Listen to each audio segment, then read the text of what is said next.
Let's check out the nation's action track, our 9th event of 2013. The last of the sprint rounds, if you like, before we head into the Pertec Enduro Cup, Sandown, Bathurst and Gold Coast. This is 3 kilometres, and Crompo, over the years, the 26 years, it's fair to say that it's driven some of the best drivers in the country nuts. It has, that's correct. It's got the slowest average speed of any of the circuits on the 14 event tour. It's remarkable, isn't it? You only get to squeeze the throttle down to 100% for a little over 1/3 of the lap.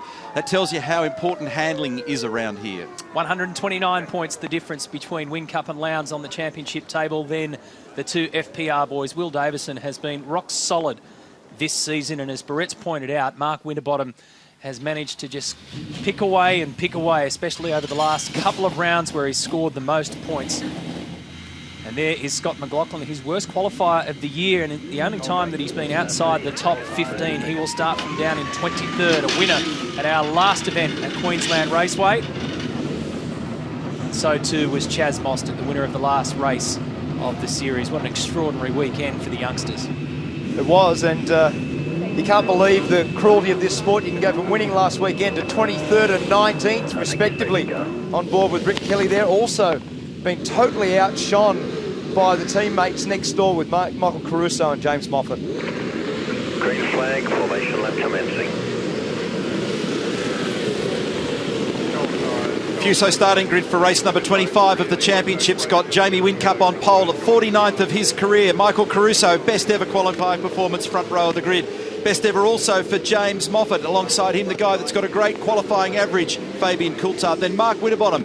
He's yet to win a race at Winton. Will this be the day? Then Shane Van Gisbergen. It was a year ago that all the trouble started for him and he ultimately moved camp. Then it's Bright Courtney, Will Davison, David Reynolds done another good job here this weekend in the Botlow Ford, followed by Scott Pye. We spoke to him and it's been a qualifying best for him for 2013. Nice job also for Tony Delberto. Then Alex Davison and Russell Ingall in the last stand at Winton. Yeah, 4 race wins for Russell. So too for Garth Tander. Rick Kelly, all the laps, all the years that he's come here, he's yet to collect a victory.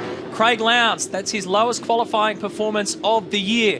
Chaz Mostert, last start winner with Tim Blanchard. So the two Wilson Security racing forward side by side. 21 and 22 go to Alex Premer and Jono Webb. There is Scott Mclaughlin. That's as far back as he started this year in 23rd. He's got Maro Engel next to him. Not a good run for Lee Holdsworth. Dean Fiore had a big off in practice yesterday. David Wall in 27th, and Tim Slade sent to the back of the grid for causing a red flag during qualifying. Mark talked before about the cruelty of the sport and the snakes and ladders of this game as we look at Russell Ingall there and Mostert, who's down in 19th place that you made reference to there before, Mark. He was just on the radio as they left the line saying, guys, you're going to have to call me for this one because I cannot see the lights. That's one of the other difficulties when you're buried down the order. Remember that both Scott and Chaz had the benefit of starting right up the front at Queensland Raceway, and from the front positions you get the perfect cue away. They don't have that benefit this time. That was James Courtney, Holden Racing Team, newly re-signed, and Adrian Burgess, who helped him to the 2010 championship season when they were at Jim Beam Racing together. Will be joining that outfit in 2014. Here's Winterbottom, as I said before, yet to win a race. Great qualifying performances here over the years.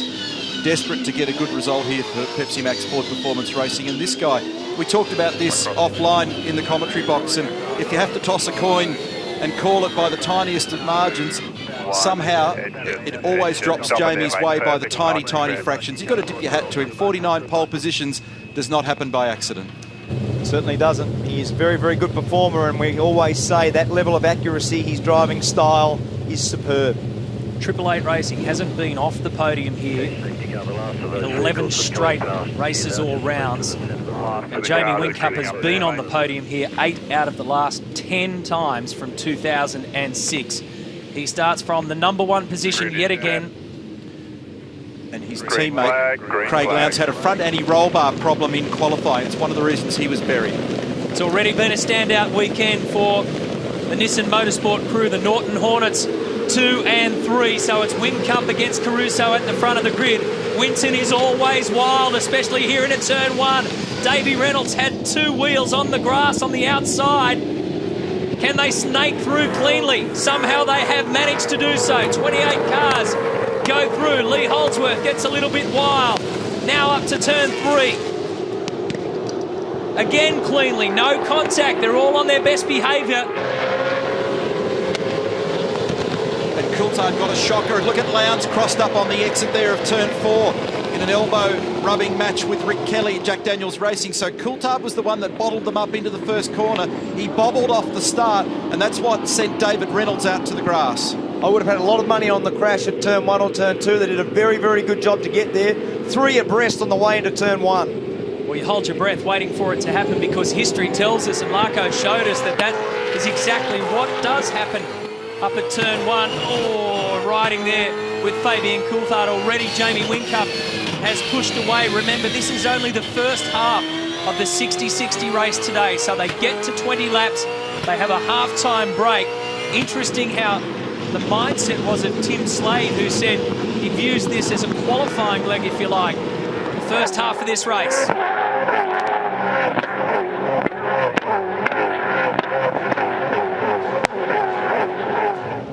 The margin, the opening lap from the standing start for Jamie Whincup is quite remarkable. 1 second over Michael Caruso. That probably comes from starting the tyres slightly up. So if you start the tyre pressure up a little bit, the grip level is immediately better, but it hurts you later on. So we'll keep you in check with that, because your point, Crompo, almost 1 second gap on the first lap is an unbelievable lead over Caruso and Moffat. And the other thing, Scafie, Whincup will be using all his skill to get that break in these early cold tyre laps. He said to me earlier, he knows both those Nissans are fast, and he's got to get away from them. He expects them to be very strong here today. As we were riding with Fabian Coulthard then through turn 5, evidence of oversteer in the car. That's the back of it sliding around. And when we joined that car the lap earlier, as he was coming off turn 9, he had a big moment. He got right up on the curb, got all crossed up sideways. He's tucked in behind James Courtney at the moment. That car doesn't look settled in the early laps at all. Riding now with Russell Ingall, the Super Cheap Auto Commodore, position 13 for the Enforcer. He's made up 1 spot. Fabian Coulthard has been the biggest loser so far, starting from 4th, as you mentioned, Crompo, but a bit caught up in some trouble, and he's in 8th. Russell's actually really happy with his car. I spoke to him after qualifying. He's quite happy with the balance of it, and he was astonished, given how tight the margin was and how good the lap time was, that he was as far back. He was one of those guys that I said, you know, you stare at the data at the end of the lap and think, gee, that's not too bad. Here's the replay. Watch Fabian. He goes nowhere in the Lockwood entry, gets swallowed by 4 or 5 cars. Jason Bright makes a line change, and it was Reynolds who got escorted out to the grass. You wouldn't have wanted to be in that green Falcon on the green stuff. It was very wet and damp down that verge, and it was totally sideways. On board now with Fabian. You see there, it's gone nowhere. It's parked. It's the 18th time in 25 races that he started on first or second row of the grid. His qualifying run this year has been astonishing. Up until this year, he never started on the front row. Right now, he's got 2 pole positions, 6 front row starts, and 11 from the second row, but unfortunately just couldn't get it going. He's 8th at the moment, right behind James Courtney, and I mean right behind him, looking for a gap on the run to turn 10. But I don't think the car's quite to his liking at the moment, and he's been the best, other than Jamie Whincup, the best average qualifier of the year. He's got he's got an average of position. Puts him 2 in the list. I think it's about 4.5 or thereabouts, but he's done a very good job of qualifying. Clearly the car's to his liking this year.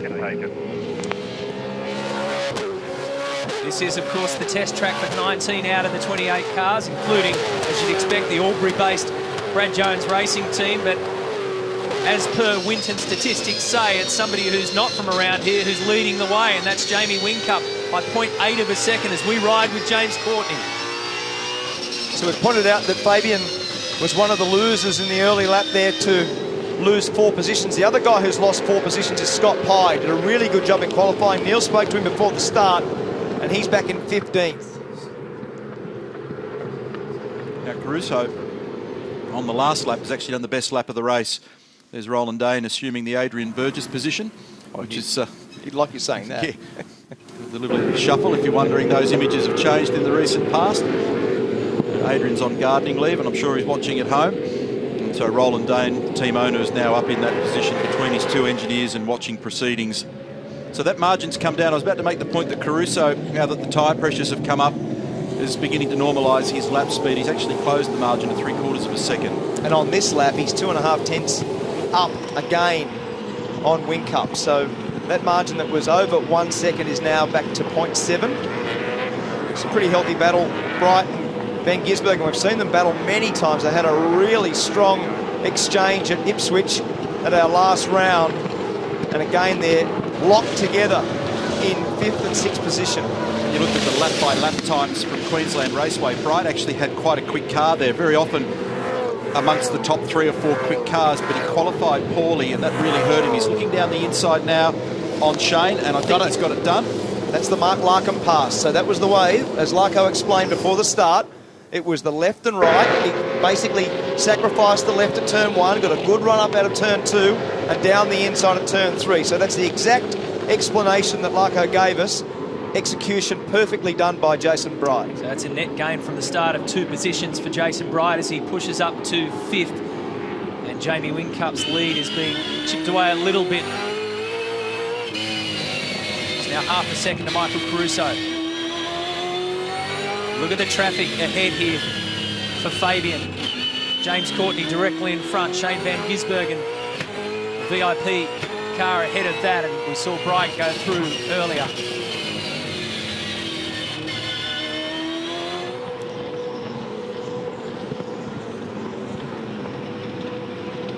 So they're heading to the first marker of this 60-60 Super Sprint is 20 laps. Remember, then it's the half-time break, only on lap 5. Jamie Wincup leads Michael Caruso and James Moffat, so the 2 Nissans still chasing down the Red Bull Racing Australia Commodore. And it looks as though Caruso, well, the timesheet says so as well. Caruso is closing the gap. Winterbottom's waiting to pounce as well. Jason Bright has been on the move. There's plenty happening at the action track here at Winton. Take a break, bring him straight back on 7 Sport.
So quickly it's developed into a 4-way fight at the front. Jamie Wincup now has Michael Caruso, James Moffat and Mark Winterbottom in picture.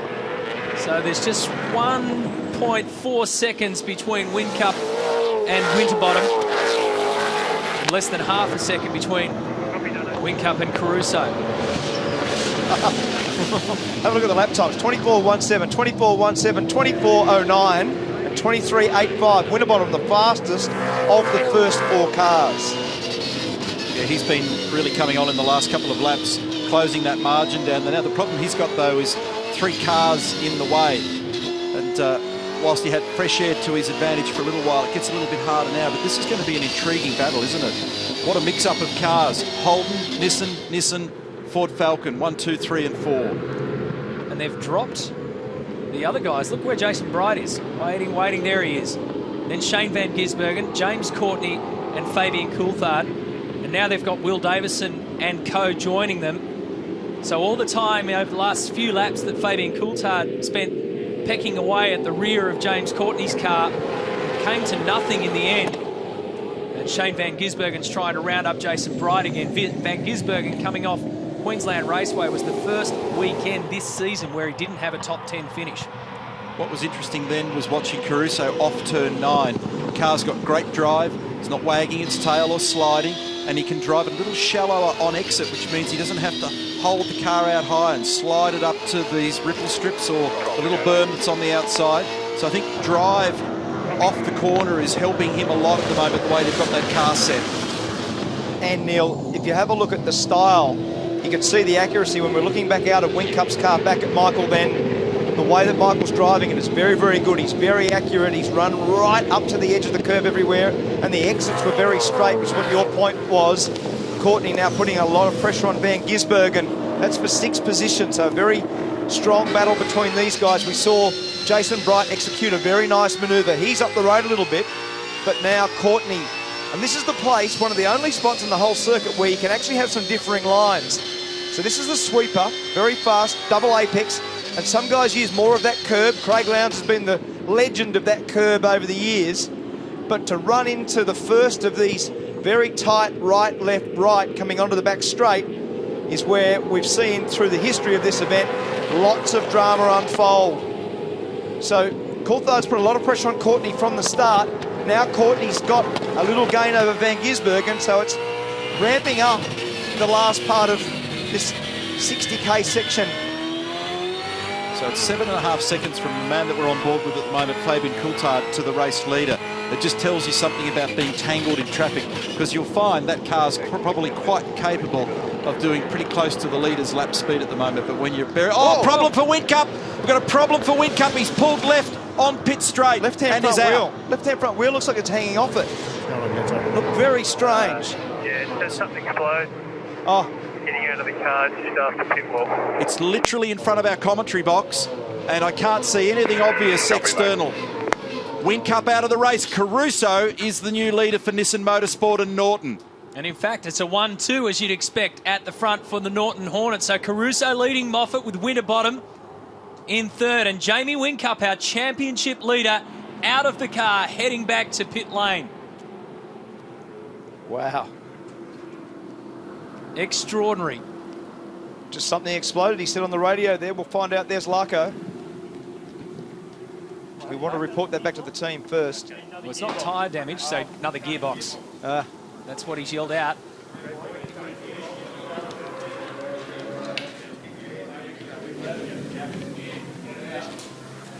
So they're going to get another transaxle from the truck so they can prepare it. But it's on here into turn 10.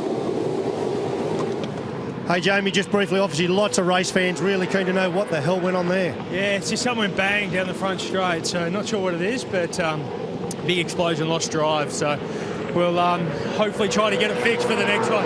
Mate, for the weekend, based on what we discussed earlier, you're going to get some grief from those Nissans. Yeah, they're a good pace. We expected that. They got good aero, got some good fuel for this weekend as well, so but yeah, we were pretty stable there. I felt like I was representing the line pretty well out in front, and it's a shame what happened, but that's racing. We'll move on. Thanks, buddy. Thanks, mate. Cheers. Action stations at Red Bull Racing Australia, which leaves the 2 bright yellow cars in front.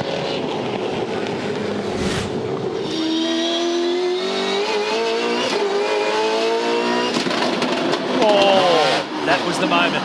That's gearbox drama. That sounds like it's grabbed a neutral. And there's the reaction from Roland and Mark Dutton. So for sure, transmission failure there for our series leader. And the implication with this clearly is, how do you get this changed and get out for the second half of this race? It also sounded to me then like not only did it grab a neutral, but it sounded like it had a little downshift there, which could have given the engine a zing. And that's something they're going to have to look carefully at too. Sometimes they've been having some dramas with they haven't got a synchronous gearbox, so it's a dog arrangement. When the dogs bounce, they bounce back out into a neutral, but sometimes they grab a lower gear, We which might- that's what it sounded. It went to a lower gear is what your point was. We might have a listen if we can organise it. So they come past Chrome Red Bull Racer. Let's listen.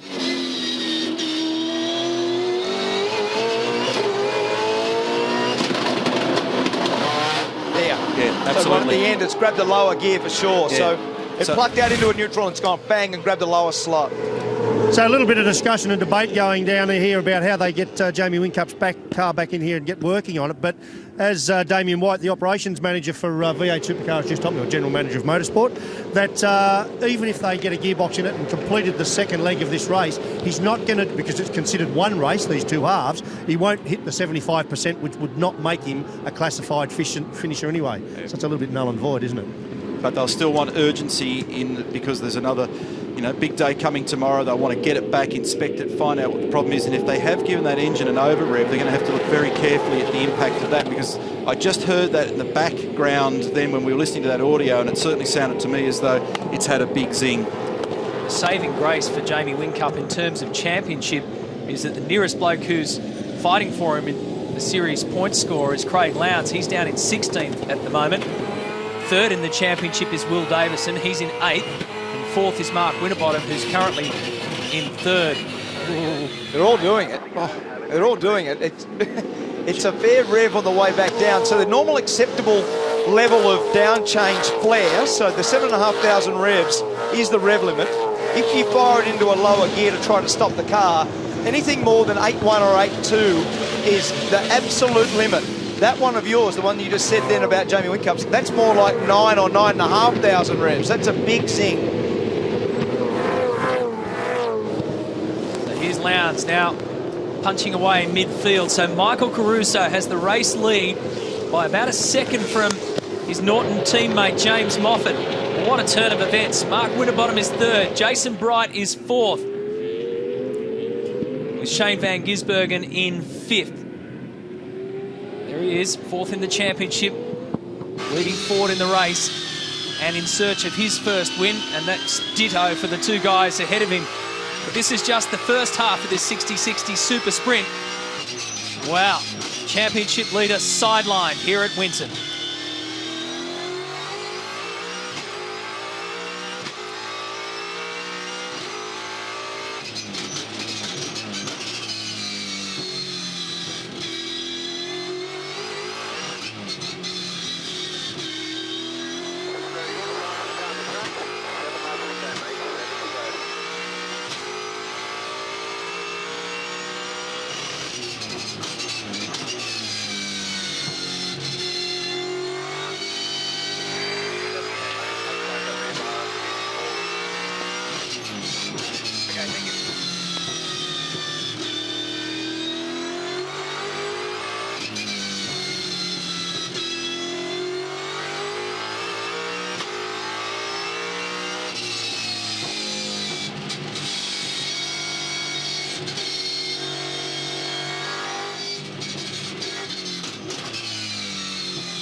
Winton 360 mega wall, nervous times for the Nissan Norton crew in pit lane. Race control already had to be activated in terms of what they think about Jamie Whincup's car stuck on the side of the circuit along the main straightaway. Roland Dane now back at the front office of Red Bull Racing Australia. His championship leader is out of this half of the race. And Mark Winterbottom in third with a couple of bright yellow Nissan Altimas ahead of him. Jamie Whincup made mention of the fuel issue coming into this weekend. V8 Supercars trialling a slightly different ethanol fuel blend to improve the fuel consumption of the Nissan Altimas and the Erebus Motorsport AMG Mercedes-Benz. It's not only that, but confidence aplenty for the two Nissan pilots, the Norton pilots. Michael Caruso, Croppo, as you said, became a new dad recently. James Moffat re-signed, multi-year deal. So they come here with a skip in their step, and now they're staring down a lead in the first half of this 60-60 race. And the trialling of the fuel blend has made no difference to the actual performance of the engines at all. It's only about fuel consumption. And they had a great test here, Matt. They went very, very fast. Rick Kelly finished the day absolutely 100% happy with his car, and he's a long way down. He's down in 14th. So the testing thing that Neil and I have said a lot of times about this place, it's a very weird circuit. Some things work. You go back the next day, it doesn't work. It's got a weird vagary about it, very unique style of circuit, and that hasn't served Rick well, certainly served Michael and James very well at the front of the field. Funny dynamics here, guys, because we know that they're approaching half-time, but when you're sitting in that car and you're Caruso or Moffat, you look at this little battle down at the final corner. Oh, Rick and Alex Davison in an awkward exchange off the final corner. When you're Michael and you're James and you see a checkered flag and you're leading a race, you go, well, I was first and I was second. But it's not the case. It's half-time and they've got to do it all again, and that's big pressure. So, Scafie, I managed to get in there and have a look at Jamie Whincup's data. You were talking about the engine over rev there before. Neil, you were just a fraction over 8,000 RPM. So the engine will cop that. As you say, 7,500 is the limit. A bit over 8,000. We know that's okay. Remember, Scafie Clompo used to miss a couple of gear shifts a lap, mate, his engine at last, so can't be too much of a drama. That's a little bit cruel, Mark. Neil? Oh, no, I've got nothing for him. I'll save it. There'll be a moment. Rick Kelly as Scott Flag goes wide. That was a nasty moment. Oh, and he's got him. That was a very nasty moment. Well, that goes all the way back to joining the front straight, where Scott Pye and they continue to crash into each other.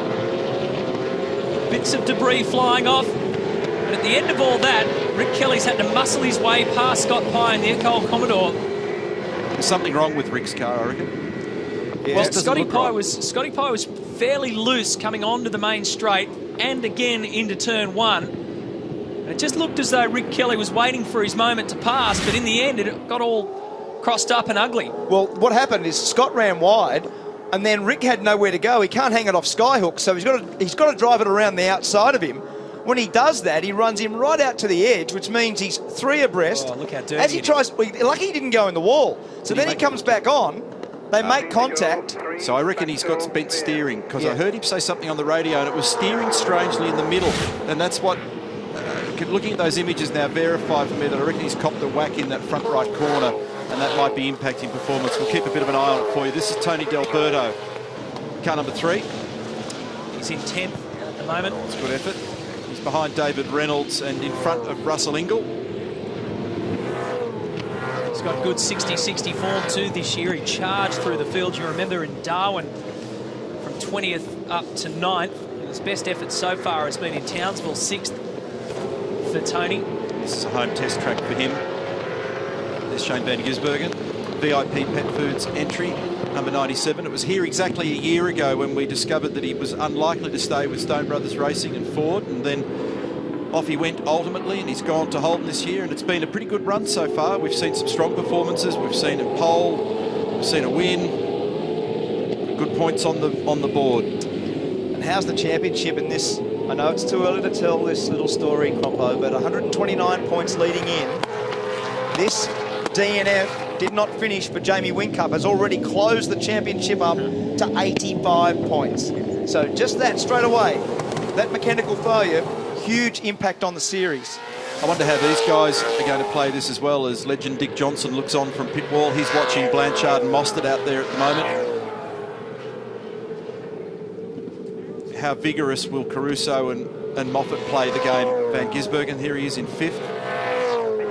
So Clipsal 500 winner for him. That margin's very tight between these two at the moment.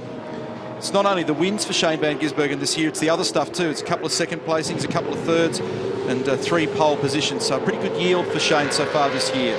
Neil, Tim Edwards, team principal down here at Ford Performance Racing. Mate, you and I have spent our motor racing lives chasing Holdens around. Did you expect you'd be chasing a couple of bumblebees around here today? No. But there's a long way to go, remember. It's the first half. You know, everyone's pacing themselves at the moment. Yeah, well, I mean, I noticed you're not really closing the gap there, but do you have something left to go after them, you're saying? Look, I mean, you know, of course, Mark's always going to drive a little bit conservative. Nobody out there will be pushing too hard at the moment. They're all mindful of the fact that it's we've got the half-time break to give the car a bit of a tune-up, and then we'll see what happens in the second half. But Mark locked a brake, locked a wheel early on in the race. He's been struggling with a bit of a flat spot on the left front, but. Yeah, we'll see what happens. We'll see if we can beat those Datsuns later on.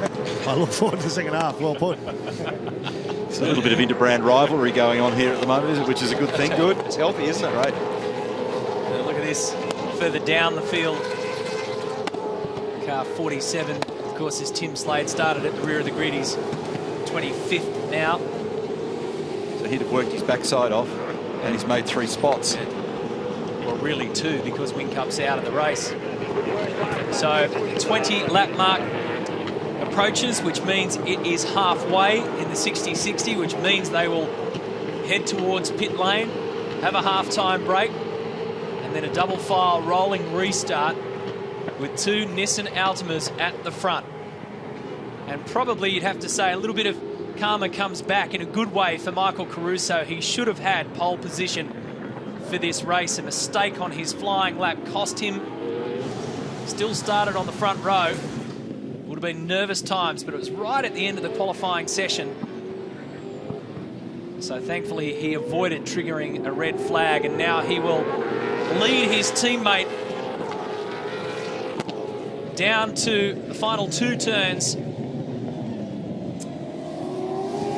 And this is halfway to history, if you like, for these 2 Nissan guys. Mark Winterbottom at this stage is the big winner in terms of championship, with Jamie Whincup sidelined. Winterbottom's in the box seat to grab a good haul of points. So Caruso first, Moffat second, Winterbottom third. That's at halftime. They were steady. They took advantage of the bad luck that fell Wincup's way.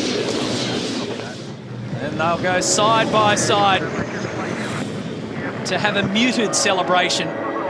They've got another 20 laps before they can really let it loose and deliver possibly Nissan's first race win in the Australian Touring Car Championship, or V8 Supercars, in 21 years. Shane Van Gisbergen, James Courtney and Fabian Coulthard ended up 5, 6 and 7. And for a while there, it looked as though they could have come horribly unstuck as they tried to fight each other for positions. And out the front of our commentary position, finally the Red Bull crew can try and activate a salvage operation on Jamie Wincup's car. So it's been stuck there since lap 9.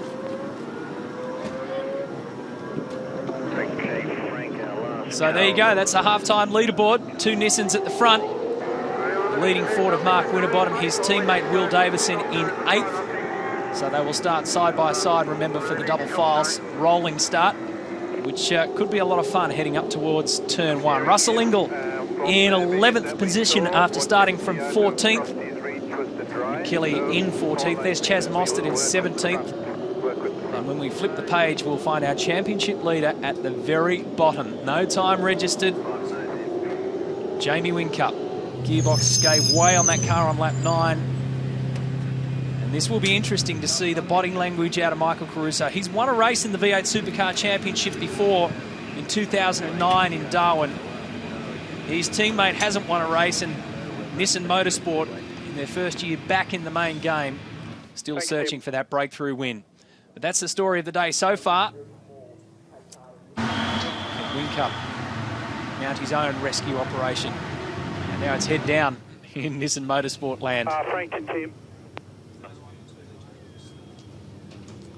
So half-time in the 60-60. Mark Winterbottom's just either looking for a break in traffic here, which is not easy. Look at this. I think he's getting a push-along. I reckon he is too. He's getting a push-along from Will Davison. You'd think he may have run out of fuel here, Frosty. So he's getting a helping hand up pit lane. The fuel requirement for the race is about 53 odd litres based on the average consumption figures that we know. So maybe they've underfueled it. They may have another issue. Well, Neil, I'm just running along beside it, and there's no question that engine ain't running. I was running. Yeah. Yeah, it's easy to recover the engine, but you'll take a while. You were puffing harder than car 5. He definitely had a fuel warning light up on the last lap of that race. That's what Winton does around here. It throws up something different every time. Michael Caruso and James Moffat will lead the way when the restart gets underway for the 60-60.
So the halftime countdown clock is ticking.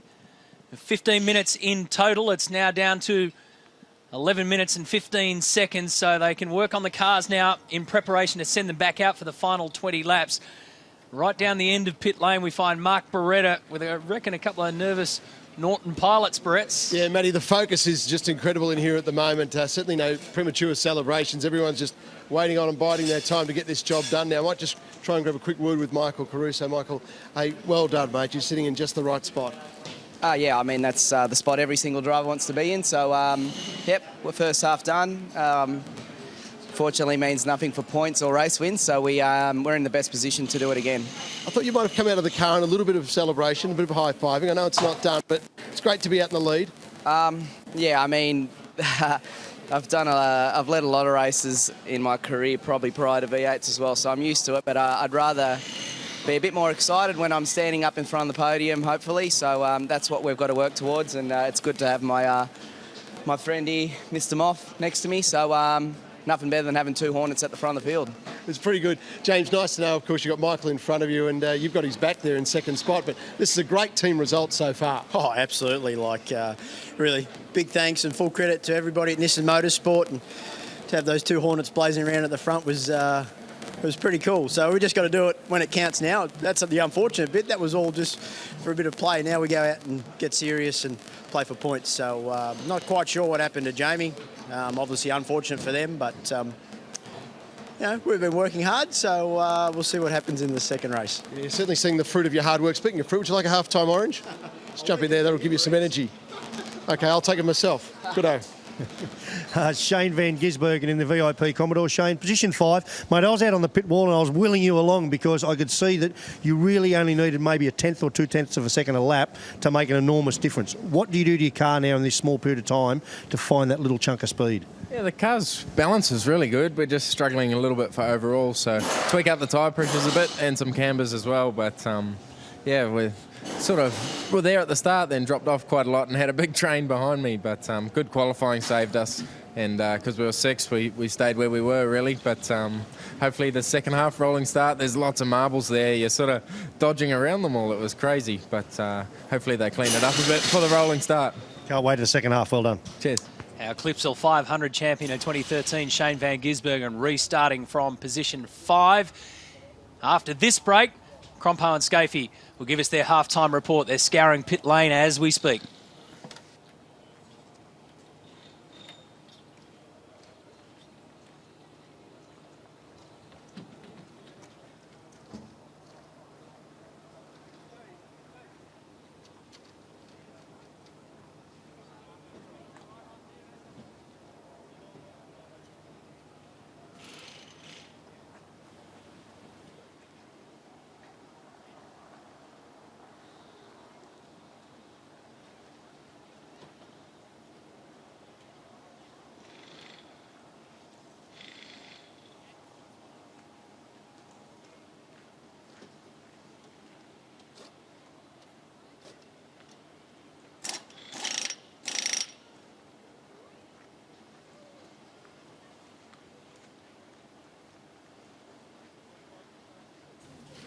So Jim, that's well done. So we just need a course car now, Darryl, just to back up and alongside the...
Yeah.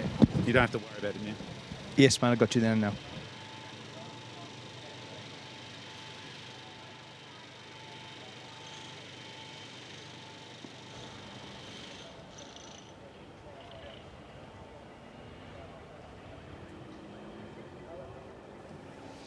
Welcome back. Well, Winton strikes again in the V8 Supercar Championship, throwing up a real mixed bag, but it's only half done. Now, the sun is shining. The clouds on that part of the circuit looking ominous, but I reckon we're probably in the best conditions of the day. It wasn't a good start as we run you through the first half highlights for Fabian Coulthard. He started from the second row, but couldn't get the Lockwood Commodore away. David Reynolds was lucky not to find more trouble on the inside of the circuit. Now, the first half was dominated by Jamie Whincup, Caruso, Moffat and Winterbottom. The top four really pulled away from the chasing pack of Jason Bright, but that was the moment. That was the moment that cost Whincup. Championship leader, gearbox goes on him up the main straight. He has to park the Red Bull Commodore on the side and watch the world go by. So at the end of the first half, the 20 laps, Caruso and Moffat lead the way. Scotty Pye was involved in some drama with Rick Kelly. That was Alex Davison getting tangled up, and this is the drama here as Kelly comes out of the exit of turn 2 wide and then collects Scott Pye on the inside. Look at this. He's right over in the dirty stuff, and as the Nissan comes back onto the track proper, it gets the Ecole Commodore and then gets him again. So a fair bit of push and shove. Rick Kelly would end up in 14th spot and Scotty Pye 2 further back. And that's how they finished, a 1-2 for the Norton Hornets. We've unleashed both Neil Crompton and Mark Scaife down to pit lane. What do you got, boys? Half-time report, Matty, is interesting. Lots of different things going up and down the lane. First observation, Scaife, the weather's actually improved now. Second half will be in a little bit of limited sunshine, I think. It doesn't feel like it's going to rain now. Running through some of the teams on the field, and Brad Jones Racing, Jason Bright, position 4, howling on the radio about what he thought was tyres delaminating. But it turns out massive balls of Dunlop pickup all over the tyres, completely confusing them. And I went down there and looked at it. It's a huge amount of rubber on there. Fabian Coulthard, terrible start. Can't find the bite point with the clutch at the start. They're going to make some changes to those cars in the future. He wasn't happy. Car won't rotate either. He's got to muscle it. HRT, James Courtney, position 6. No low-speed turn. Ditto Garth Tander. And then when they make a rear anti-roll bar adjustment, it lights up the rear. So they're making a heap of changes on that car. Ditto remark for Russell Ingall. Red Bull Racing, I had a quick word to Craig Lowndes at position 13. Overall, just not enough grip. Balance is okay, but not enough grip. Lots of changes there, and no warning for J Dub of that problem he had just out here. So my experience of this again is that Neil made me go right down to the end of this motorsport again. That's a typical trick. Very smart, brother. Well done. Same comments. FPR, Mark Winterbottom, car very, very ordinary. Way too much entry understeer, way too much exit oversteer. Shane Van Gisbergen, same comment. No grip at all. Russell Ingall, as you said, he thinks it's like driving in the wet from half distance on. Gary Rogers' team there, Scott McLaughlin said that it just won't turn in. So he's got a different dynamic. No front grip from him. And at Nissan Motorsport, my message is do not hurt each other at this restart. This is very, very important. They're going to tune that car up a little bit, but at the restart now, Caruso and Moffat need to use their head. What's interesting, Mark, is that more people are hurting more tyres than I thought they would. That was one of the things that we wondered about coming into the weekend. We know from experience here, whatever tyre we run over a course of time, that it does hurt as time goes by. And you do have to drive the car on eggshells and really drive it as though you are driving in the wet. So it'll be a real challenge now. If they up their game in the second half and try and find extra time, they're going to hurt tyres. That's going to be a talking point, especially tomorrow when we go to 2 100-kilometre races. Nursing tyres is going to be a big story. Much bigger issue than I thought it would be, and as you said, there's not necessarily one complaint other than everyone saying no grip. One thing's for sure, Matty, is that there's plenty of complaints. They're good at complaining. There weren't too many happy people, but we're happy, but nobody else is. And the bloke next to you is a fast learner, isn't he? Still hasn't picked up the fact that you send him all the way down to the other end of pit lane. It has been 21 years and 2 months, almost to the day, since Nissan last saluted the checkered flag in the Australian Touring Car Championship, or V8 Supercars. Coming up next, they will lead them out in the second half of the 60-60 Super Sprint.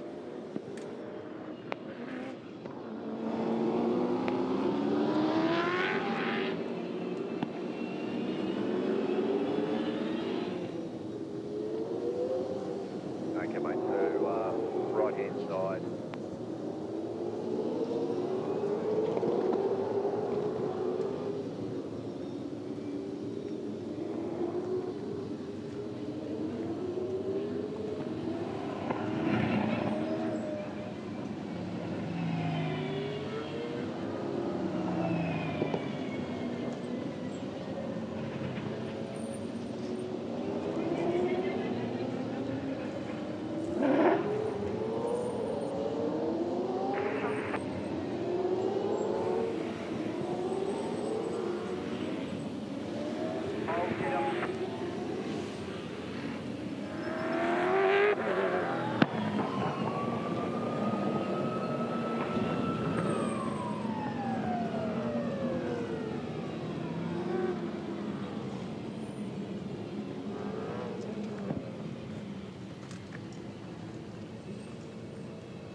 signal 2 minutes. Mate, 2 minutes, 2 minutes, 2 minutes.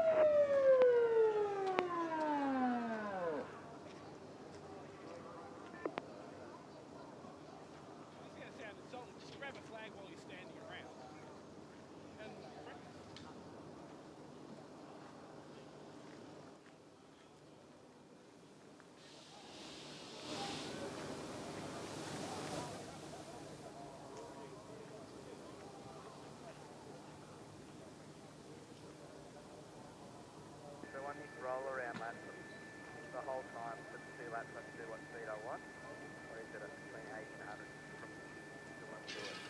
Damien to Tim with just a quick radio check. Safety car around, mate. You just follow the safety car. Loud and clear, thanks, Damien. Will tell me, and I'll tell you. Okay, mate. Okay. 1 minute signal. 1 minute. 1 minute. Well, the biggest question in half-time was, would this man get back out there this afternoon? And that tells you the answer. Jamie Whincup will play no further part in today's racing. Provisionally, this is how the championship stands. 99 points is now the difference between Whincup and Lowndes. So Whincup will leave here this afternoon without any points in the bag. Mark Winterbottom, you'd have to say, is in the box seat to put the most pressure on him championship-wise. He is currently third. Okay, thank you, safety car. You've got your lights on, thank you. As they get ready to prepare for this You're welcome. restart. There is Damien White up in the tower. So if you haven't seen a 60-60 Super Sprint restart this season, they've been something to behold. 27 V8 supercars it will be this time around. They will do some laps under the safety car first. Okay, green flag, safety car move off, safety car move off. Up to 120 on the straights. And we're safe to do so. Then the race will be handed over to Michael Caruso. He will be in control of the field. You will see the acceleration zone boards along the main straight. And within that area, Caruso can hit the gas anytime he likes. They'll be side by side.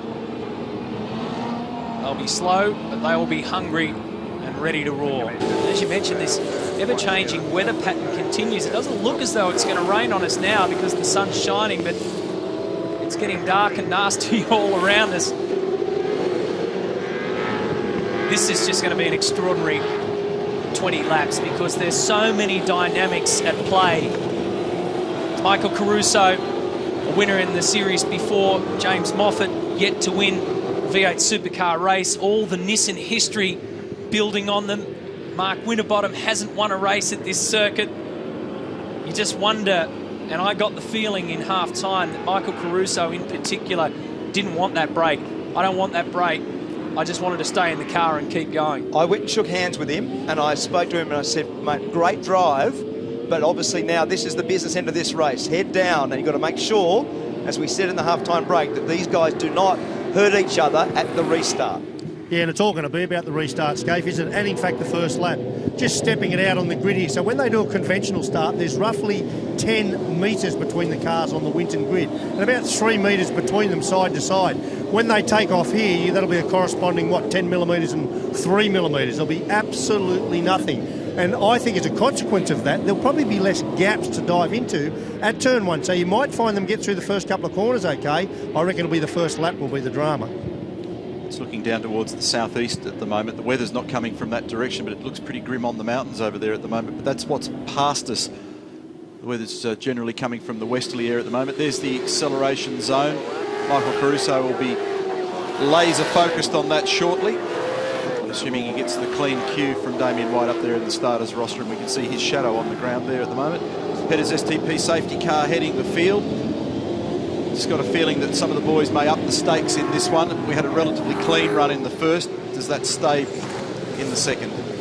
He's a pretty cool customer, Michael Caruso. 30 years of age, originally from Sydney.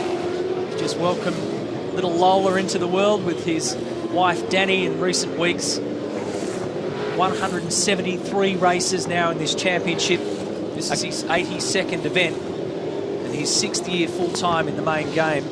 As he mentioned to Barrett's, you know, he's led races and won races before in other series. He's won a race in this series a few years ago, so he won't be overawed by the occasion. At 80 now, just hold it at 80. If you can manage that through those turns, but when you exit turn 9, just hold 80. 80, hold 80. That's race director Tim Schenken, and further to the point I made earlier about the bounce back as we look in on race control from Michael Caruso after what would have been a heartbreaking moment in qualifying. He had pole ready to be wrapped up and went off the track at the final turn.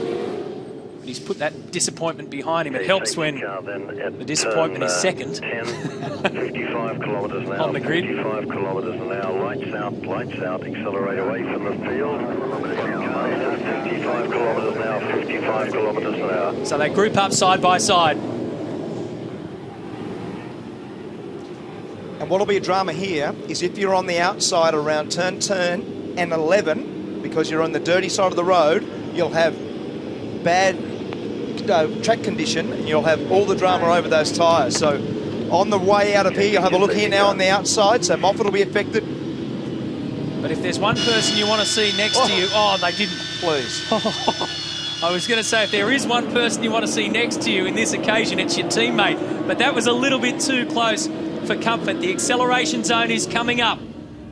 Caruso is in charge of the field. It's his call when to go. Green flag.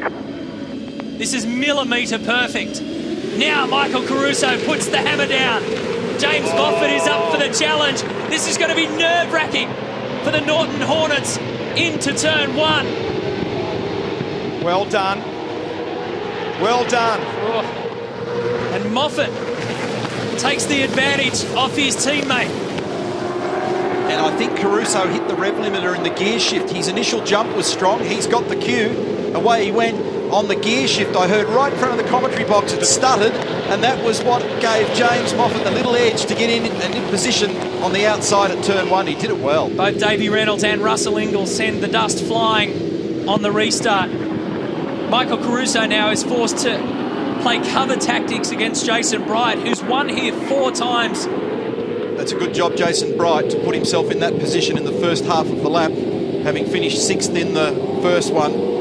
So he's played himself up into 3rd, gives him nice fresh air to play in. Reynolds out wide in that very dirty area on the exit of turn 9. It's rotten there. Check out the enforcer. Well, he was up the inside of Garth Tander at the sweeper. Tander not only got him, but then the enforcer got him. So he pushed him wide, and he effectively lost 2 spots within about 500 metres. So clever work there from the 2 Norton guys. I was very worried about it, especially after the little misgear that Neil made reference to. Moffat down the outside, got into turn 1 very well. I thought he entered the corner too fast. He got through turn 1 well. That was a really good move, and that's the weather. He was up for the challenge straight away. Love to know how much that little coming together on the last turn there affected their psyche, but they're still 1 and 2, although the order has changed. Mid-pack, there's Todd Kelly with Tim Blanchard behind him. That's 21st and 22nd. Ahead of them is Craig Lowndes. Lowndes 20th in this race. Remember, his teammates out of this race, and Lowndes is 2nd in the championship. That's a blown opportunity for Craig Lowndes to take a big chunk of points in the series point score. So this is the restart. Now watch, there goes Caruso. It's like he had 2 grabs at it though. Well, it was his jump, but then it was Neil's point. The jump was good, but the gear change was poor. So he went what and got a little launch, and then he pumped up. So the momentum of Moffat was very good. Watch this. Watch the jump.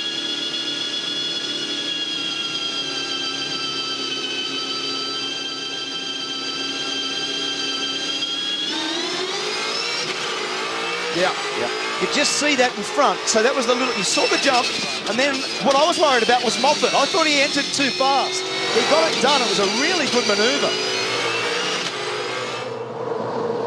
I thought he was gone. I thought that was too fast and too wide. Now, Craig Lowndes is the real loser out of all this. He started 13th. He's back in 20th, as you just said. So this is championship-changing stuff. He needed to move forward. You see Jamie Whincup having a little look as a spectator. It's one of the first times he's ever done that. Well, it's the first time this season that he's got a DNF next to his name. And he's been one of the 4 drivers in the season thus far that's completed every race. And that's a very important stat in this caper. because those that are down the order still score points. And so even if you're way down in this field at the moment, just coming home and finishing and getting a little bundle of points often makes a big difference at the back end of the championship. That spoils that very nice, neat stat for Jamie.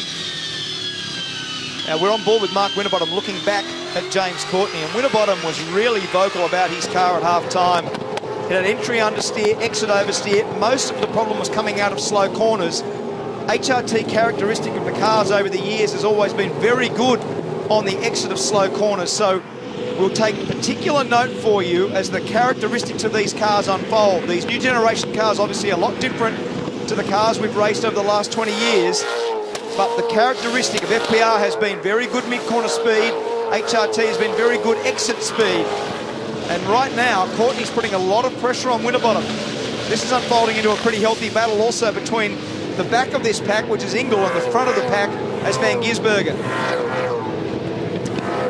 8 race wins at this circuit right there between those two, Russell Ingall and Garth Tander. Oh. Russell has a look on the inside. Garth's quick onto that one. Gee, that was close. He almost drilled the back of the HRT car there. And Russell was saying that when the tyre degradation falls away, so when it starts to get really slippery from about half-time on, which is effectively 20 laps into this remainder segment of the race, he said that when it gets like that, it makes the overtaking very hard because the cars are all slipping and sliding. You battle to make a bold move then because you're battling to stay on the road yourself. Hey, how's this for a rare opportunity up here with a bit of pit lane commentary with my mate Jamie Whincup? Mate, it's not where you want to be, but let's just go through it, mate. First of all, a couple of Nissans out in front. Thoughts on that? Yeah, we expect these guys to be quick. They test here. The cars have got good aerodynamics, and they've been given a bit of a leg up with fuel as well, so they've got good power this weekend also. So they're very quick. Of course, Bridie's going to give him a hurry up. He cleaned up here a couple of years ago, so he's got really good tyre life. Hey, mate, another one you must be happy about as we watch him come down pit straight here. Craig Lowndes in 20th position. That's pretty good. Sorry, Craig Lowndes in 20th position. Good for you. No, it's not good for me. That's going to make the boss really unhappy. So no, I'm obviously want Lowndes here to finish as high as he possibly can, but I think he got a tickle up in the first corner there. So not a good day for Red Bull Racing, but you don't realise how much you miss it until you stand on the outside. You know, you don't realise how much you love the sport until it's taken away. So not a good feeling watching everyone else, but we'll fixing it out there tomorrow. Thanks, buddy. Nice to join you on the wall. While Jamie and Mark are doing a bit of commentary from the pit lane there, the fastest man on the racetrack, Jason Bright's just done a 1 minute 23.2. It's nearly 3/10 quicker than the best time achieved by James Moffat. A little bit quicker also than the best time achieved by Michael Caruso. Here's Craig Lowndes down in that 20th position. So these guys have tightened up and Bright has really latched on now. So this is going to bubble up to be an interesting battle. And this is the first time in recent races that Jason Bright, with a quick car, has got some track position. He just hasn't had track position in the last several races, and that's really hurt. Well, you've made the comment that Fabian Coulthard's average qualifying is very good, but Jason's conversely hasn't been that good. So when he's too far back, you don't get into the zone where you can actually demonstrate the car speed. So your point has been a lot of times, even from the last race meeting, his car speed was very good. Well, Coulthard is second on that ladder and his average is 4.4. Jason Bright is 8th on that ladder and his average is position 9. There you go. That pretty much sums it up. But he's got good speed at the moment. He was really puzzled. Wally Story, his engineer, was showing all the tyre build-up on the tyres, which means that they gather all that rubber that you can see on the outside of the track. We call it pickup or marbles, and the tyres looked absolutely terrible. Jason thought on a couple of occasions he genuinely had a tyre problem, but it turned out not to be the case. And I said, well, why would your car be any different to any others? They all just stood there and looked blank. But I think it'll be very specific to where you place the car on the racetrack, depending on who you're racing. And a lot of it's in this zone here. I said in the previous segment that there's a lot of different line action there. You can run over the curb, you can run the car narrow, you can brake the car early and turn it in early. That's a zone of the track because this is a very particular line racetrack, meaning that a lot of the corners have an absolute line that you've got to use. That zone of the track, off the back of the sweeper and into the first right-hander down at turn 9 and the zone of 8 and 7, you can actually have some different lines. You can move the car around. So when you get a little bit wide, you grab that pickup. And we just saw Russell Ingall have a dive at Garth Tander in that zone at turn 7, and you can see there the various ways as a driver technique of getting the best from the car, depending on what you're complaining about. So a lot of the guys are complaining about turn-in. So if you're complaining about turn-in, you use the brake, run it in on the front wheel. Scott Mclaughlin was complaining no turn-in at all. So what you'll find is they leave the brake pedal on and turn the car at the corner to weight the wheel and improve the front grip. Now Jason Bright again, the fastest man of these cars that are currently on screen, 1 minute 23.2 on that last lap, and a couple of tenths faster again than James Moffat. So he's tightened that gap up between Jason in position 3 and the race leader. It's now 1.2 seconds. Yeah, he's certainly fast, Neil, no doubt about it, just with Brad Jones. Brad, Bridie got the pace, do you think, to get past the Hornets?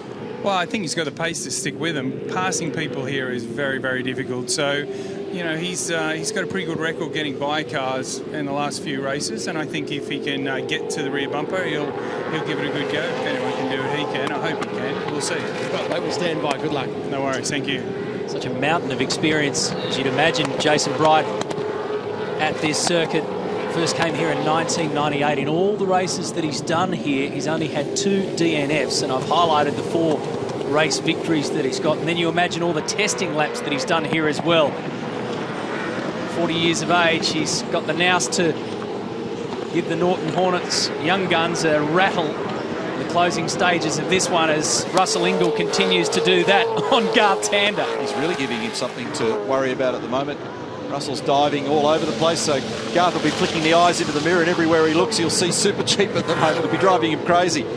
It was a great moment a couple of years ago, 2011, when Jason Bright brought Jason Richards up onto the podium here, and we know, as you said, Matt, oh, Russell, careful. There's going to be contact here soon. You can see the amount of damage on the back of that car. And Russell's definitely got pace on Garth at the moment. He's all over him.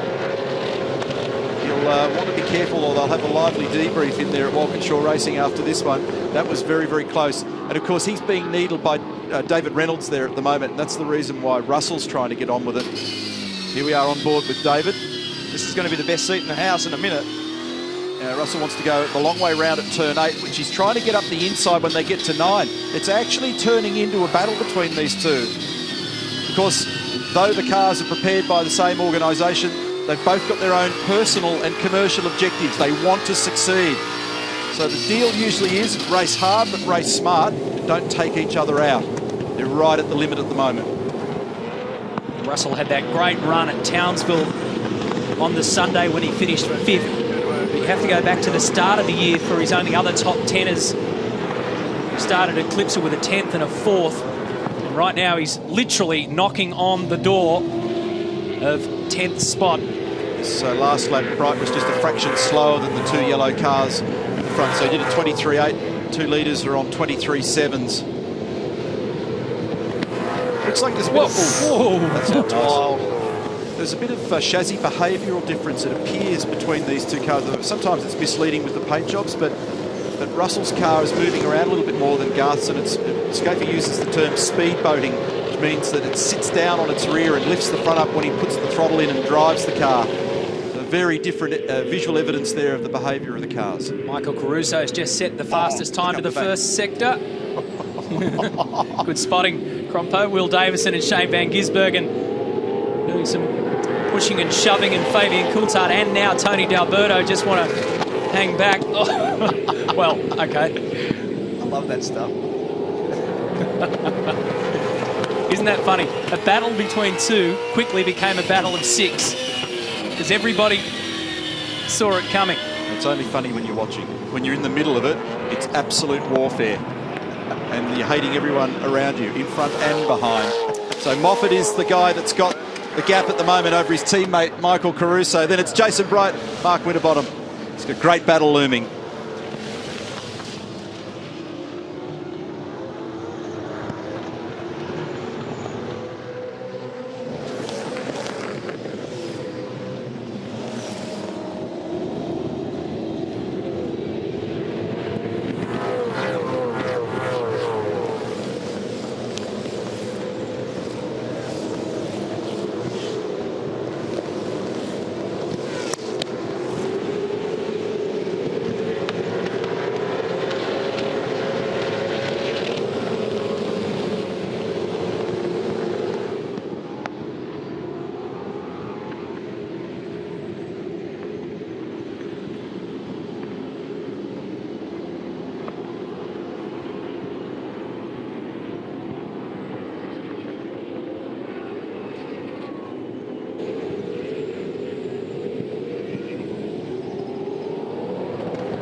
Uninterrupted now to the checkered flag here at the Winton 360 for race 25 of the championship.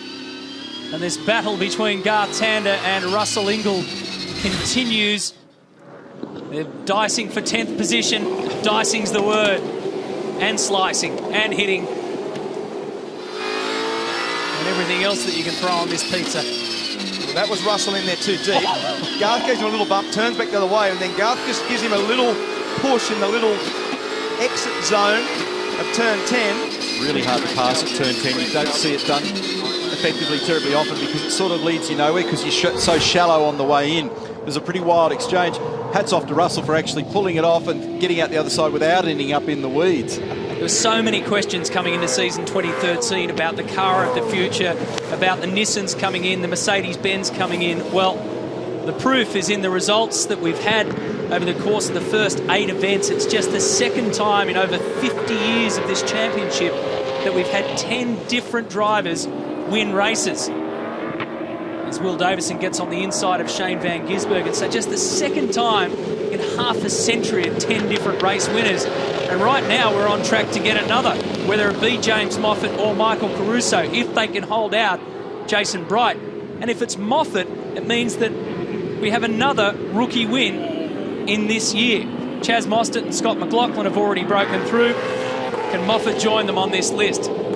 Gee, some of those angles make you hold your breath. I really thought that those two were going to awkwardly tangle then, Coulthard and Van Gisbergen. Look at this, these cars are absolutely locked together. So Shane is 7th, car number 97, the VIP car, then Coulthard 8th, Delberto 9th, then Tander. Look at Fabian up the inside, gets it done. Well, there you go, he's pulled a successful move at turn 10, don't see it too often. Shane gets a little bit wide, and now Delberto's up on the outside. And remember that Tander and Ingall are next in that queue. They've got their own arm wrestle going. It's been going for the last 10 minutes. This is not good because Delberto's going to be caught here. So he's caught by Tander, and he'll also be caught by Russell Ingall. And this might help Ingall. Here we go. They're running into each other on the straight again. Dave Reynolds gets by. So Delberto just lost 4 spots. Again in about 250 metres. Once Tony's out wide down there, he's in the mud and the water and he can't get traction. The car slid. He slid back into those that were on his right. End game in all that, dropped some spots. Look at the queue. When you get out of that freight train, you're out wide, you can't do anything about it. So Tony was actually putting an aggressive manoeuvre on Shane Van Gisbergen, which was for 8th position, and he's ended up 12th. When you get a couple of hard heads like Tander and Ingall, they don't let you back in. They play for keeps. So it's 0.9 of a second now, the gap between James Moffat and Michael Caruso. He's eased the gap now, James Moffat, and it looks like the Jason Bright challenge, which was on a little bit earlier, has now faded off. So here's the battle between Winterbottom and Courtney. These guys are battling at the moment for 4th and 5th. They're having their own little private stoush. They've had a really good exchange from lap 1 of the second segment. And the interesting thing is that when Winterbottom was complaining about the car at the half-time break, Neil, it looks to me like they've made it worse because he was coming forward in the previous half, wasn't he? He was actually coming at the leaders. Which just goes to show how delicate the adjustments need to be sometimes. Appears as though James Courtney's a little bit stronger though. Maybe just a fraction. He was 8th in the first half at the checkered flag. And he was just not at all happy with the way the car was pointing. So here we are, turn 5 sweeper in the middle of the course. A lot of wheel work and a lot of delicate use of the throttle through that part of the racetrack. And then it's actually quite tricky to pull the car up because the inclination is for either of the front wheels to be unloaded under brakes, and it's very easy to lock a brake in this entire section of racetrack through 7, 8, 9. Really hard. There's the margins. Gives you a great idea of who's where. It's Moffat for Norton and Nissan. Oh, he's made a mistake. Moffat's made a big mistake when it counts most.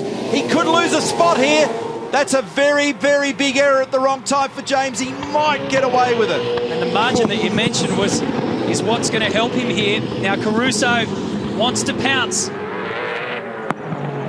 He just outbraked himself and ran wide at 10. And the 1 second cushion has turned into 1 car length. Gee, that was a big moment. We know how wet the outfield is. If it makes the edge, he's gone. That was so close.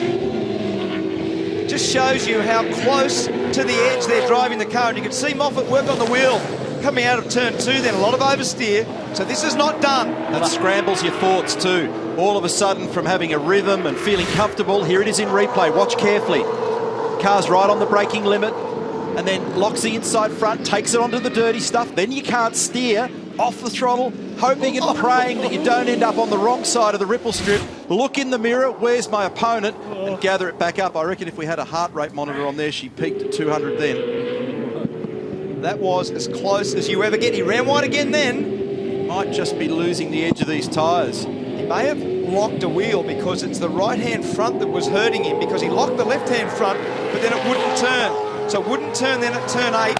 There's a couple of critical left-handers on this track. This was one. This was a lap ago, the big mistake that we caught. And then in turn 8, on the preceding lap, that was a big understeer moment also. It's his dad, Mick. Whew.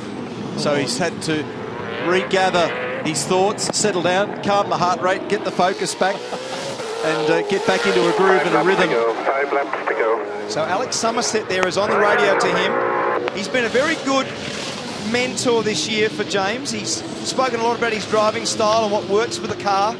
But what's also important is some calming influence right now. This is a very, very critical time for this team and a very critical time for young James Moffat to win the first race for Nissan Motor Company. In 21 years. The last time a Moffat name was on the winners list, boys, 1984, April 1 at Wanneroo, when Hall of Famer, of course, Alan, James's dad, took victory at Wanneroo. So James was born 2.5 months later. So he would have been about 8 or 9 when the last time a Nissan won. And now, after those nervous moments, I reckon he's feeling about 55. Exactly. I'm sure that Alan is watching. I'm sure that the only guy in the country that had a heart rate like James would have been Alan just a minute ago.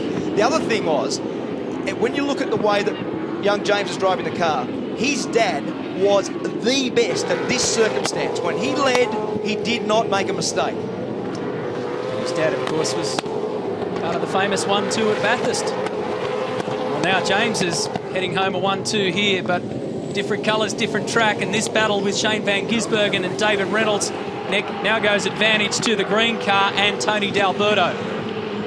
So a simple little error for Van Gisbergen on exit. And Scott Pye, so maybe he's got bigger troubles than that. Yeah, he's got a battle on his hands at the moment, Shane. He ended up wide down there at 10. He's just returned serve for Scott Pye at turn 12. Moffat, Caruso, Bright, Winterbottom, Courtney. That's the top 5. Then Will Davison, Coulthard, Tander, Ingle, Reynolds through to the end of the 10. Lots of congestion everywhere you look. Here's Alex Davison alongside Alex Premer. Shaz Mostert up the inside. And right up the inside. He's on the dirtiest side of the road there at the moment. There's dust billowing out from under those cars. There's no grip there. I do not want to be wide. And he got away with it. He let him in. So young Chaz let Alex Davison back online then. So a little bit of youth in all that. Normally he would have been held wide at turn 4 and would have lost another position. So probably a reasonably sensible manoeuvre at that stage. They're only 16th and 17th, not worth having significant contact and potentially putting both cars out. So quite a mature head there for young Chaz. Remember, we spoke to Scott Mclaughlin, V8 Extra, earlier in the day and in the pit lane prior to the start of the race. He's down in 20th at the moment. So just again, this whole business of some weekends are great, but some aren't in this paper. 3 to go. He's got the confidence back. So 1 minute 24.3 for James Moffat, a 24.4 for Caruso, and a 24.8 for Jason Bright. So half a second slower for Jason Bright that lap by comparison to the man in the foreground there on screen. When they tested here, the thing that they come away with was the consistency. That last lap there, they're 4/10 faster than any of the cars in that top bracket. So their consistency, the way they've used their tyre and the way they've been able to keep the car rolling and not hurt the rear tyre is very, very important. So very good job, these guys. They've developed these cars through the year. It hasn't just been about engine performance at all. It's about how you achieve the lap speed. And this is a place where engine performance is probably least important of any place we go to in the country. And they've made the car work very well around a very complex racetrack. This is the team a significant moment for these young guys. And Scafie, just to emphasise your point, I don't have the numbers in front of me. This is the lowest amount of full throttle of any circuit we go to. What, 37%, I think? So that emphasises your point, mate. Yeah, 36%. Net. We'll call it quits at 37. That's fine. It's close enough, Larko. But you're right. It's about a third of the lap, a little bit more, where you're actually at wide open throttle. So handling is the big deal around here. We talk about it a lot. And great work. 2 to go. Looks like this could be team number 8 for a victory this year, and driver number 11. And a great bit of synergy here too for James Moffat if he can hold out these next couple of laps. There's his enduro partner Taz Douglas. James is driving the Nissan that was unveiled last year when it was announced that the manufacturer would rejoin the V8 Supercar Championship. Now that's the car they first rolled out. It's had its trials and tribulations this year. His best effort so far in 2013 has been an 8th in WA when he had a top 10 weekend all the way. See his hands, everything slowed back down again in the cockpit. When we caught him after that moment he was having, he was weaving away at the wheel. Now it's all looking calm and smooth again. They're fluent moves. He's pointing the car at the apex. He gives it a little adjustment along the way. He'll just be gently caressing the throttle. So he's just calmed everything back down in the cockpit, and that's really important as the tyres go away at the back end of this race. Here he is rolling it in gently to the apex at turn 10. Pick the throttle up slowly. Do nothing to excite the car as the grip goes away at the back end of the race. Yeah, very good point, Neil. He's driving the car again. He's got himself back into the rhythm that he had at the start of the race. He's got himself back into that zone. He's driving it very, very well. The other guy that's done a very good job is Mark Winterbottom. He's held Courtney off for the whole second part of this race. And it's a very good performance, very mature drive from Frosty. And keep in mind that Frosty's become a championship contender after being out of the picture earlier in the year. He's come into the round this weekend in 4th position. 4th in this race at the moment. That's going to give him a yield. And Jason Bright, who's still on the podium at the moment, comes in 6th place. And what's significant is Craig Lowndes, who started this race 13th. He's way down in 21st. Hasn't been able to for the championship. He's got to be able to, on those days when Wincup's nowhere, you've got to be somewhere. And he hasn't been able to do it. Well, let's celebrate this moment because James Moffat is certainly going to do so. His 3rd year full-time in the main game of V8 Supercar racing. 2 years at Dick Johnson Racing. Now he's over at Nissan Motorsport. Rookie of the Year in Utes, in Formula Ford, in Carrera Cup, and Mike Cable, Young Gun winner in V8 Supercars, a runner-up in the Dunlop Series. Comes fresh off signing a new deal to stay with Nissan Motorsport for the next couple of years at least. And this is a historic day in the V8 Supercar Championship. He's held his own, and he will pilot the Norton Nissan Altima across the finish line. It has been 21 years since Nissan did it. Well, happy 21st, Nissan, you're back. And a 1-2 to celebrate. Oh, we got Delberto! Thank you so much, boys. Awesome. Really awesome. Michael Caruso in 2nd, Jason Bright in 3rd. And James Moffat gets his first win in the V8 Supercar Championship. He becomes the 3rd man this year to get his rookie breakthrough.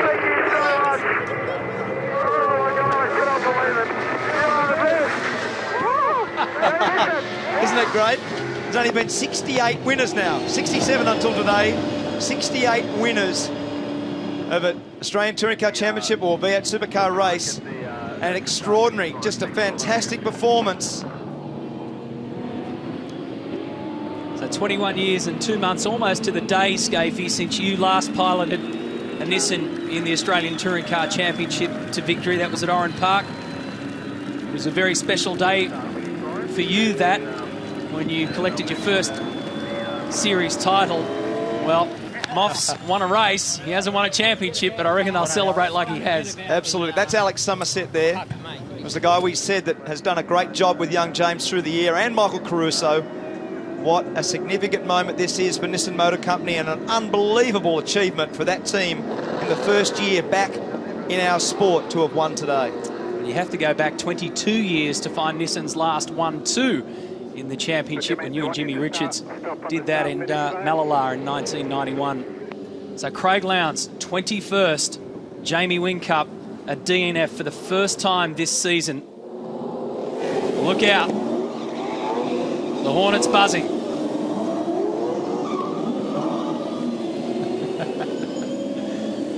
So he started the second half of this race in second position alongside his teammate Michael Caruso. Caruso got a good jump, then tripped over a little bit on the restart, and Moff was waiting to pounce.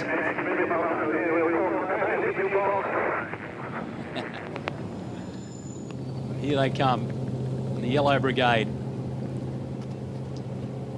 They rebranded these cars the Hornets a few rounds ago, and they've decided to stick with it.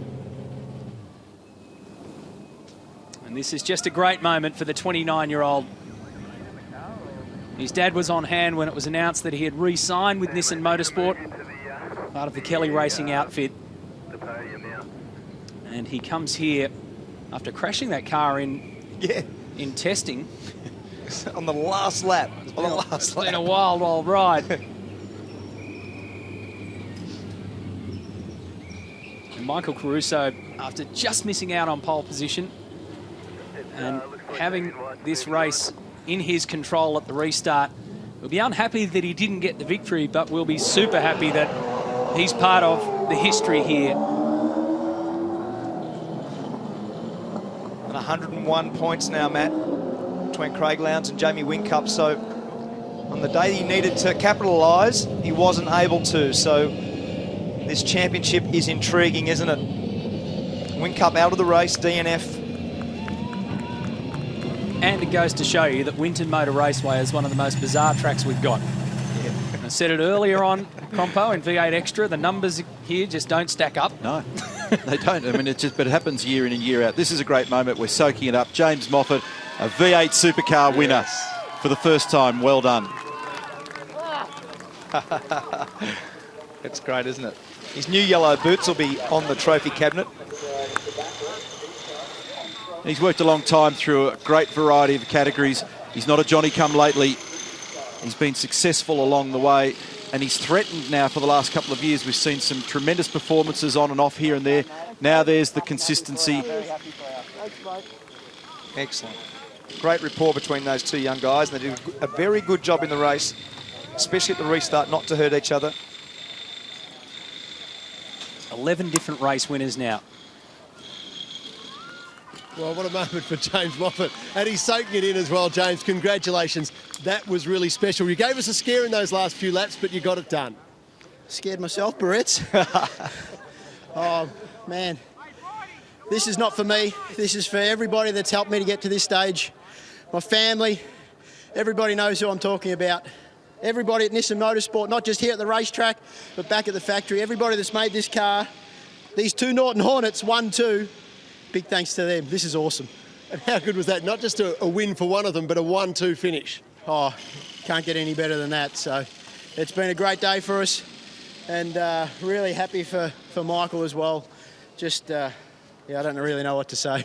Just enjoy it, and enjoy that top spot on the podium as well, James. Congratulations. Thank you very much. Thank you. All right, Michael Caruso, a great moment for the team.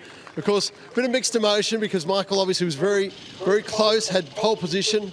Michael, great to see your teammate get up and great to get a 1-2 finish for you guys. Yeah, look, to be honest, it's I'd rather be beaten by no one else. He's a good bloke and he deserves his first race win. And yeah, look, it's fantastic for everyone at Norton, and you know, we're very, very pleased, I guess, to get Nissan's first result. I guess it's been a long time coming. So congratulations to everyone at Nissan Motorsport. It's very well deserved. Worth all the hard work, Michael. Congratulations. Thank you.